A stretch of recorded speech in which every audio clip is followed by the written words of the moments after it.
शरद पवार को 15 दिन पहले ही हो गई थी बगावत की खबर। बगावत इतनी बड़ी होगी, पवार को नहीं था भरोसा।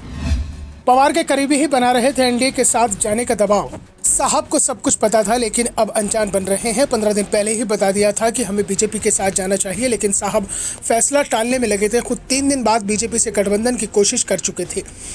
और अब जब हम लोगों ने कहा कि हमें एनडीए में शामिल होना चाहिए, तो बात विचारधारा की करने लगे। जब शिवसेना से गठबंधन कर लिया, तो फिर विचारधारा का मामला कहां से आ गया। जी हां, शरद पवार के करीबी ही दावा कर रहे हैं कि अजित पवार के साथ 40 विधायक एनडीए में जा रहे हैं। इस बात की जानकारी शरद पवार को 15 दिन पहले हो चुकी थी।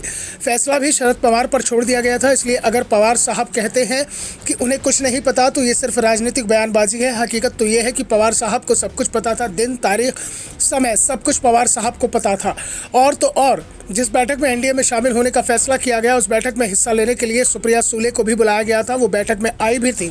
उन्हें भी फैसले के बारे में पता था। शरद पवार को लेकर ये सब खुलासे उनके ही करीबी सहयोगी दिलीप वलसे पाटिल ने किए हैं। पाटिल अब अजित पवार के कैंप में शामिल हो चुके हैं। पाटिल ने कहा है कि बीजेपी के साथ जाने के मामले में शरद पवार फैसला नहीं ले पा रहे थे, तो विपक्षी महागठबंधन के साथ जाने की बात कह रहे थे, जबकि पार्टी का बहुमत एनडीए के पक्ष में जाने की बात कह रहा था। बीजेपी के साथ जाने का फैसला अकेले अजित पवार का नहीं था, बल्कि ये सामूहिक फैसला था। सुप्रिया सुले को पल पल का अपडेट दिया जा रहा था, जो पवार साहब को सूचना भेज रही थी। वलसे पाटिल ने कहा है कि शरद पवार को बताया गया कि वो 2-3 दिन में जवाब देने वाले थे, पर कोई जवाब नहीं आया।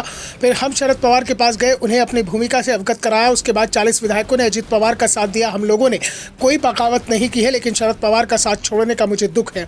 मैं जल्द ही शरद पवार से समय लेकर मिलूंगा। दूसरी ओर शरद पवार के एक और सहयोगी छगन भुजबल के तेवर भी लगातार तीखे होते जा रहे हैं, क्योंकि पवार सबसे ज्यादा निशाना भुजबल पर ही साध रहे हैं। दावा कर रहे हैं कि उन्होंने भुजबल पर भरोसा करके गलत कर दिया। 4 बार उन्हें विधायक बनाया गया, लेकिन वो धोखा दे गए। तो दूसरी ओर भुजबल के तेवर भी तीखे हो गए हैं। भुजबल ने शरद पवार के उनके चुनाव क्षेत्र येवला से सभा शुरू करने के उद्देश्य पर सवाल उठा दिए हैं। भुजबल ने कहा है कि बगावत तो शरद पवार के परिवार में हुई है। पार्टी का बहुमत जिस और था, मैंने उस और ही जाकर फैसला किया है। लेकिन पवार साहब ये सोचते हैं कि यह विद्रोह मैंने किया है, लेकिन मेरा इससे कोई लेना देना नहीं है। ऐसा उनके परिवार में हुआ है। प्रफुल्ल पटेल दिल्ली में उनके सहयोगी हैं। अजित पवार उनका परिवार है और दिलीप वलसे पाटिल उनके करीबी सहयोगी हैं। सब आज उनके खिलाफ है। इसमें मेरा कोई योगदान नहीं है। ये पवार साहब को सोचना है कि आखिर ये सब उनके खिलाफ क्यों गए। इस बीच अजित पवार की ओर से दावा किया जा रहा है कि उनके साथ अब 40 से भी ज्यादा विधायकों का समर्थन हासिल है। कई विधायक जो पहले शरद पवार के साथ बताए जा रहे थे, वो अब अजित पवार के खेमे में शामिल होने की तैयारी कर रहे हैं।